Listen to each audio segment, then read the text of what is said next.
Gracias, presidente. Non sei a que se refería coas urxencias, non a entendín. Claro que son urxencias, é evidente, e atenden todo tipo de urxencias e vostedes os teñen sin recursos para atender esas urxencias e, ademais, tampouco lle pagan a totalidade do salario. Eu, polo menos, agradezo o apoio dos grupos da oposición e, no tocante á emenda, si o grupo que a propón lle parece ben, a podemos aceptar como engádega, porque é certo que hai outros acordos que están sin cumprir.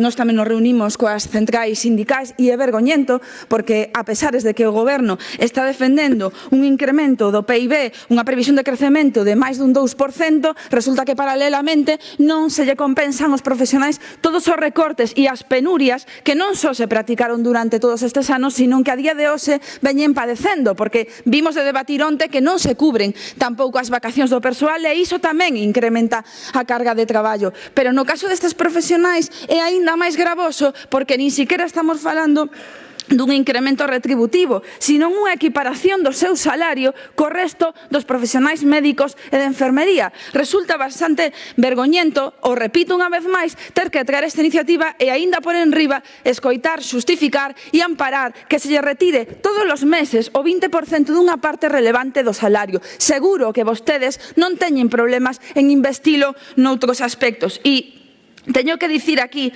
que o debate sobre a modificación dos orzamentos foi onte, señor amigo, e vostede debería estar atenta aos argumentos que dou o Grupo Parlamentar, entre outras cousas, utilizando o Partido Popular unha forma tramposa de traer a lei aquí, sin posibilidade de que este grupo e o resto de grupos presenten emendas. Pero, ademais, non se esqueza, tamén hai partidas, evidentemente, para a sanidade privada, porque durante todos estes anos, mentres vostedes recortaron a eses profesionais e o resto dos profesionais da sanidade pública, a privada seguiu incrementando beneficios. Na privada non se pechan camas, na privada non hai restriccións e vostedes le van incrementando cada ano, segundo o Consello de Contas, o que adican á privada. Para aí non hai problemas, aí non hai restriccións e aí non hai que aplicar as normas da Unión Europea. Vostedes non poden trasladarlle aos profesionais o sufrimento que vostedes mesmos causan e, neste caso, cando falan vostedes desas restriccións orzamentarias, é incomprensible que esas restriccións se manteñan cando ao mesmo tempo vostedes defenden que hai unha recuperación económica. Os incoherentes son vostedes.